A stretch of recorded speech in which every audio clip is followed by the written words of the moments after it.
For most of us, our vision fluctuates on a daily basis. Sometimes, for example, if we've been staring at a screen for a long period of time, our vision may get a little bit blurry because we're having dry eye. Or sometimes we have floaters that are like little lines or squiggles in our vision that come and go, and they temporarily can obscure our vision, and then they drift off as we move our eye. However, there are a few visual symptoms that can be transient that we should not be ignoring. And these are a droopy eyelid or double vision that comes and goes. Why should we not ignore them? Well, they may be an indicator that there's something else going on, something neurologic and also autoimmune going on that needs appropriate workup and treatment. What is that condition? Well, stay tuned for this week's episode of the IQ Podcast when I'm going to be talking about OMG, Ocular Myasthenia Gravis. OMG, Ocular Myasthenia Gravis. What is it? Well, first of all, it is an autoimmune disease, meaning that one's body is reacting to itself. Just like any other autoimmune disease, the body's natural defense mechanisms turn against itself almost as though the body's fighting a bacteria or virus. Antibodies are made by the body to attack its own cells. And in myasthenia, what's happening is that the body creates antibodies, what we call autoantibodies, against the connection between the nerve and the muscle. So that's what's going on in myasthenia. And which nerves are involved, which muscles are involved? Well, it's not the whole body. It's in particular the muscles that are skeletal muscles are involved. So it's not going to affect your autonomic nervous system. Myasthenia doesn't affect your heart rate, for example, or your blood pressure or your digestion, but it can affect the muscles in your arms, your legs, your breathing muscles, and also in particular, your eye muscles. These are all skeletal voluntary muscles that can be potentially affected by autoantibodies. So what do these autoantibodies do? Basically, they attach to a receptor on the muscle. So the nerve sends a signal down, and usually there's a chemical that goes between the nerve and the muscle to activate the muscle. But the nerve sends a signal that goes through properly, the chemical gets released, but because the receptor on the other end is blocked on the muscle, that signal never goes through and the muscle doesn't contract normally. And basically the end result is weakness. So myasthenia gravis causes weakness of muscles, skeletal muscles. Now, here is a nice diagram that shows you exactly what I just described. So just to orient you, this is called the neuromuscular junction, or NMJ. And there's the nerve at the top, which is in yellow. You can see that it's releasing these little pink, what we call vesicles that are filled with acetylcholine, which is the neurotransmitter that gets released by the nerve when it gets activated. And normally this acetylcholine, it binds to a receptor on the muscle. And you can see the muscle here is depicted in pink. It's got these folds in it. So there's lots of receptors all along those folds. You're not seeing it in the diagram, but there are receptors all in those little indentations. And then once the acetylcholine, which is again the neurotransmitter, binds to the muscle receptor, then the muscle contraction begins. It begins a chemical reaction, chemical and electrical reaction that causes the muscle to contract. But if you block that, which is what we're seeing here in this picture on the right, you can see that there are these antibodies, are kind of these upside down Ys, the green Ys here. So they bind to the receptor and they prevent the acetylcholine from activating the muscle receptor.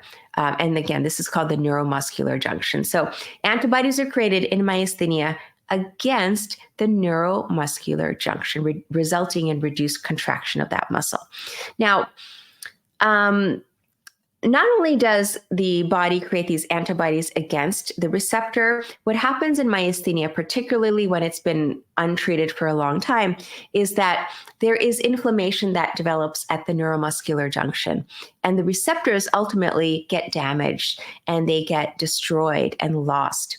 So it's not just simply an autoimmune reaction where the receptor is blocked. The receptor over time with chronic disease actually gets lost on the muscle, and the muscle has fewer receptors, so the weakness actually can be more pronounced and also not respond to treatment very well. So, so this is kind of showing you this picture here. On the top here, you see the nerve coming and it's sending out its little axons to the muscle cell, and this is on the left is an image of a normal neuromuscular junction where these acetylcholine compound, the molecules are binding to the receptors. What happens in chronic myasthenia is that you have fewer receptors, and also you notice that those nice little undulations in the muscle, we'll call them like villi, they've basically been destroyed and they're flattened out. So the muscle actually changes in its anatomy because of chronic inflammation from myasthenia. And that's not a good thing. We don't want our patients to get to this stage. So a lot of patients ask me, okay, I understand it's an autoimmune condition, but what actually causes myasthenia gravis? So I thought I would show you this diagram that really kind of explains how it's not a simple answer here, because there are potentially multiple different things or triggers that can lead to myasthenia gravis, or MG as we call it. So first of all, in some people, there is a genetic predisposition. Yes, some people have particular genetic variants that predispose them to myasthenia, but that alone is not enough to trigger clinical myasthenia gravis. It's a risk factor, yes, but it's not enough. So usually there's something else that happens that triggers the onset of symptoms. What else can this be? Well, in many cases, myasthenia gravis can develop after a viral infection. I've certainly had patients who basically have had some kind of gastrointestinal illness or even upper respiratory illness, even COVID. I've had a few patients who had COVID who then developed myasthenia, but that virus triggers the immune system to create antibodies against it. And it's thought that the antibodies that are created against the virus may look very similar to the antibodies that are on the muscle. And so those antibodies may cross-react both with the virus that it's fighting as an invader, but also with the muscle on the normal human body. So again, this is something called molecular mimicry. It's a fancy medical term, but that's what is this phenomenon of when somebody gets a virus, they mount an immune response to that virus, and then they develop myasthenia. Usually not immediately. Usually it's a few weeks later that they can develop myasthenia. Also, just as the same mechanism, bacteria can sometimes trigger myasthenia gravis as well. We know that there are medications that can trigger myasthenia. I've seen in my years of treating over 20 years that I've been treating patients with myasthenia, the two most common medication groups that can trigger myasthenia are statins. I've seen that happen, certainly. Statins are commonly used for cholesterol and for heart disease, but I've certainly seen that happen where statins may trigger myasthenia or transient myasthenic syndrome. Also, certain antibiotics may be associated with the onset of myasthenia. The ones I've seen in my practice that most typically are associated with myasthenia are the class of like ciprofloxacin, so the fluoroquinolone class of medication. So ciprofloxacin, levofloxacin. In ophthalmology, we also use moxifloxacin. I haven't quite seen it happen after topical use. Usually it's oral use that may trigger myasthenia in some patients. What else can trigger it? Well, in some patients, they may actually have congenital myasthenia, a congenital myasthenia syndrome, which in some cases may be, due to certain genetic variations.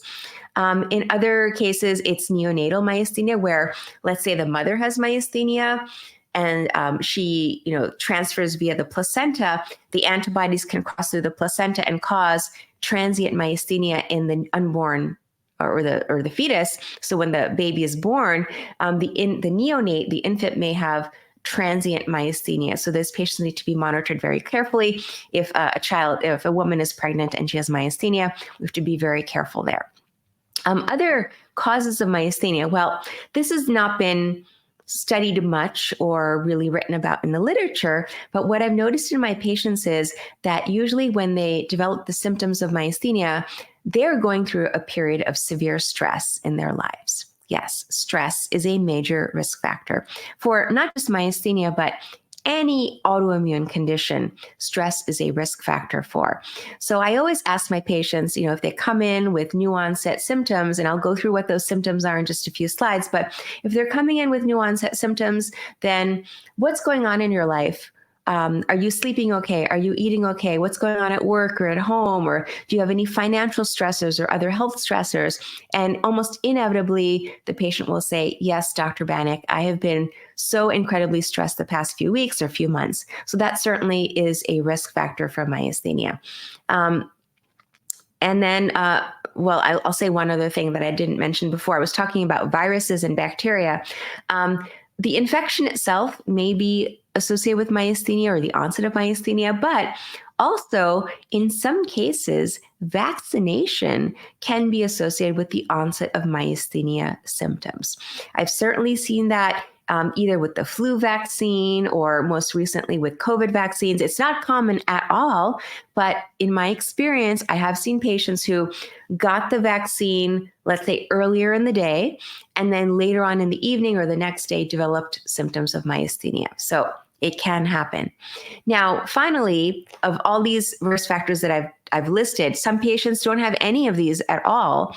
And in that case, we call it idiopathic, meaning we don't really know what triggered it, but we know that this is what the patient has. So idiopathic myasthenia gravis is probably in many patients what, ultimately, we'll do kind of some detective work. We can't find anything, and we'll label them as idiopathic myasthenia gravis. Now, that being said, there may be something that triggered it, but we just don't know how to test for it yet, or we haven't been able to identify it yet. So that's a possibility as well. Now, before we get into the specific symptoms of myasthenia, I want to mention this. Myasthenia is autoimmune, meaning, again, the body's creating antibodies. It's mounting an immune response against itself. There are other autoimmune diseases that can go hand in hand with myasthenia because, unfortunately, autoimmune diseases run together.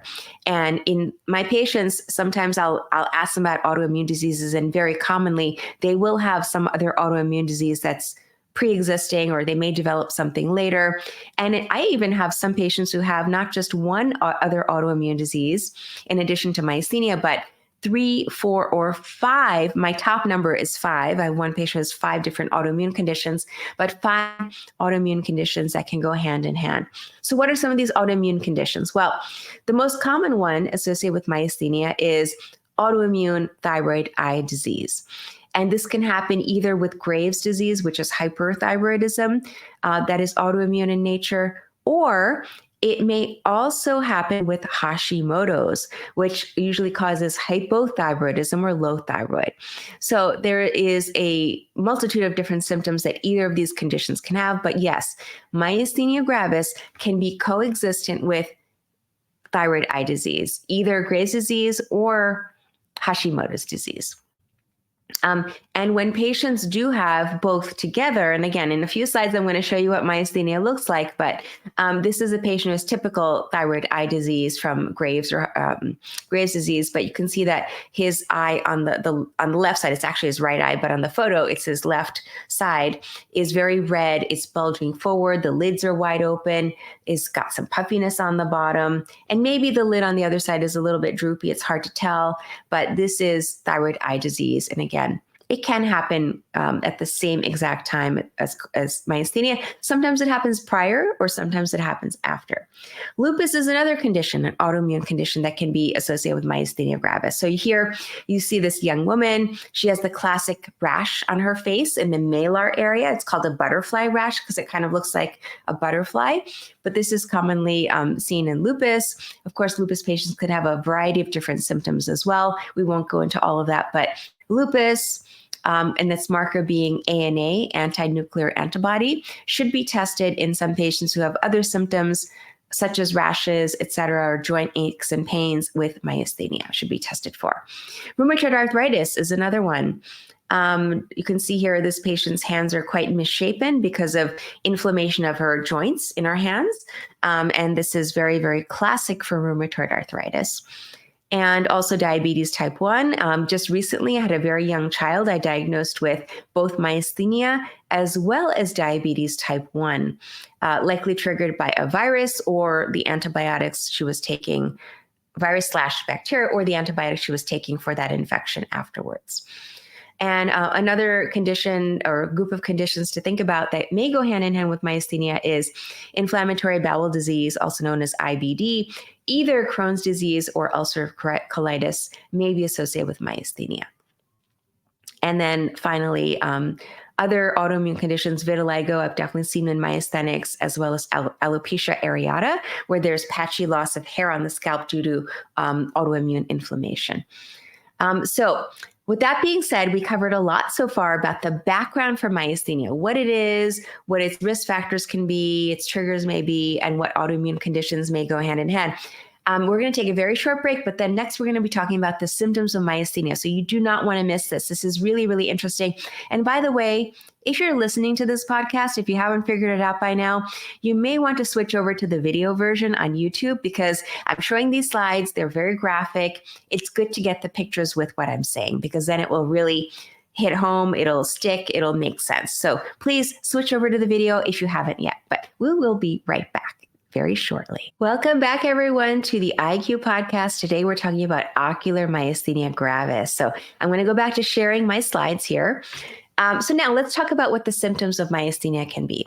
Well, first of all, in general, we typically put myasthenia into two buckets: generalized myasthenia, or GMG, and ocular myasthenia gravis, or OMG. Now, this is something that, is not set in stone. For example, a person does not fall into one category or the other perfectly sometimes. Sometimes they have some symptoms of generalized, but it's not quite clear. The bottom line is the disease process is the same.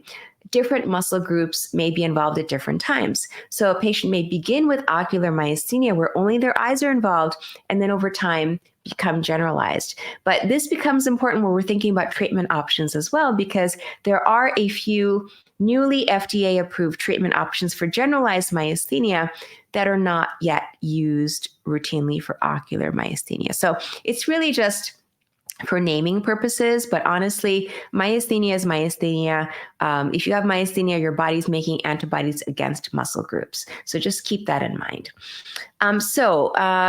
When we're talking about generalized versus ocular, generalized myasthenia, large skeletal muscle groups may be affected, causing weakness of the shoulders, the breathing muscles in the chest, the arms, the legs. These are all potential muscle groups that can be affected.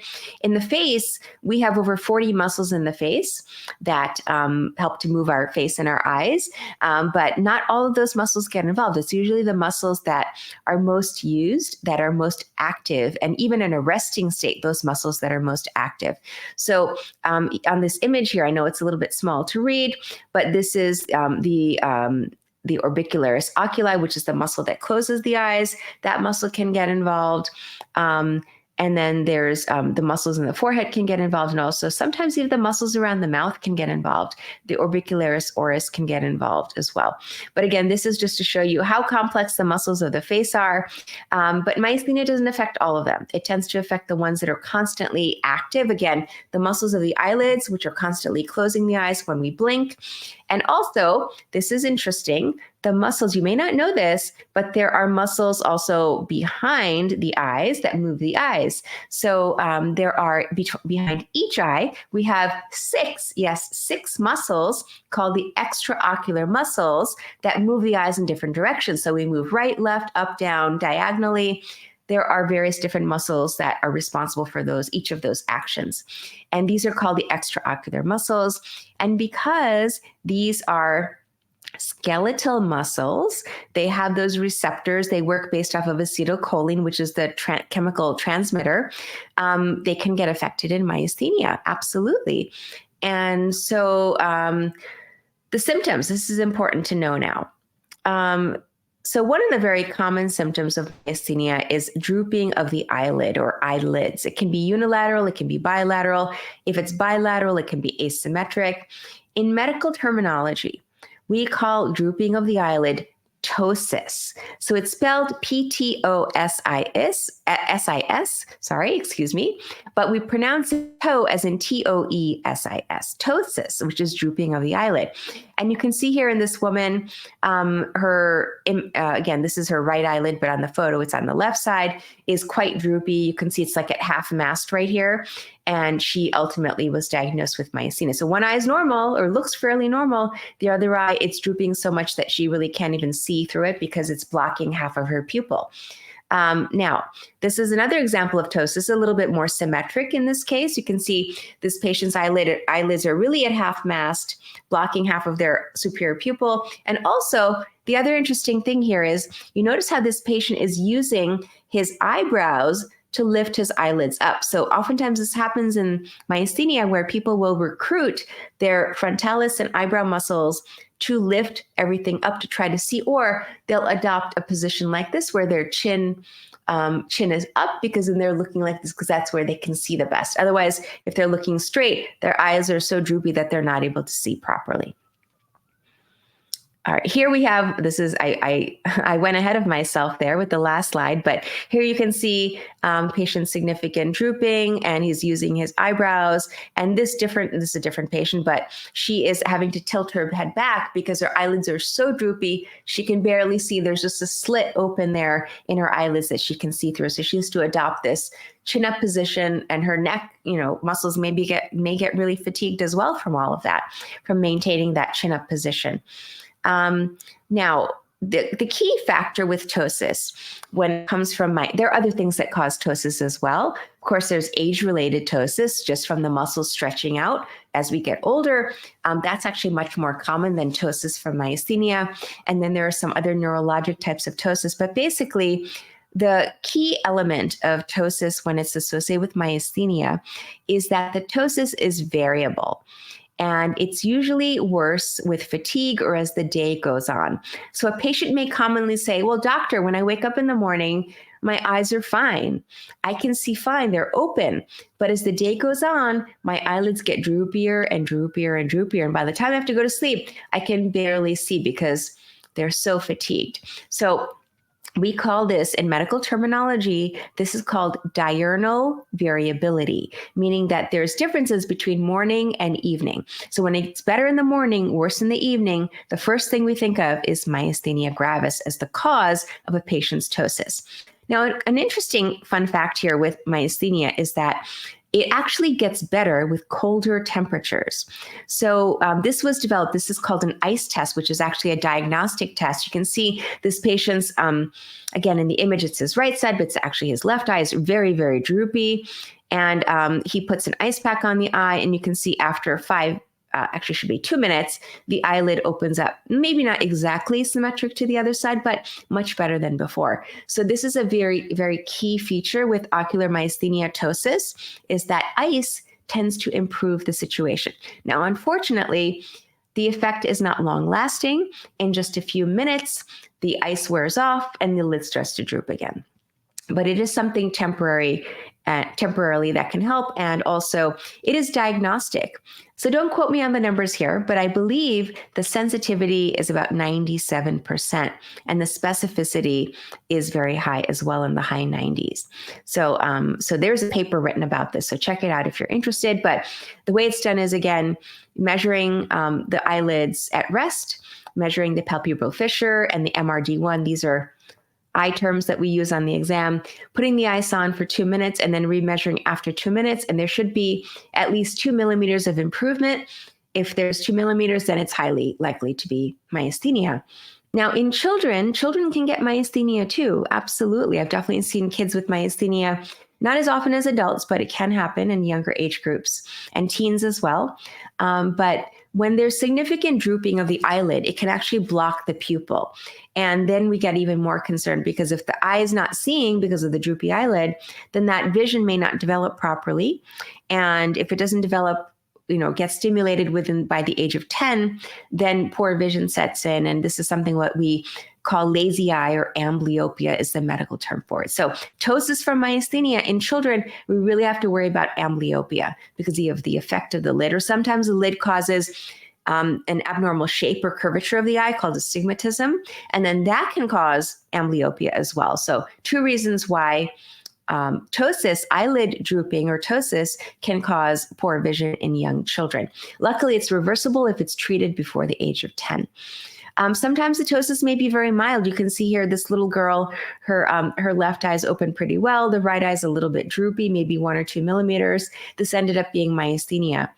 Another common symptom of myasthenia is double vision, which in medical terms we call diplopia.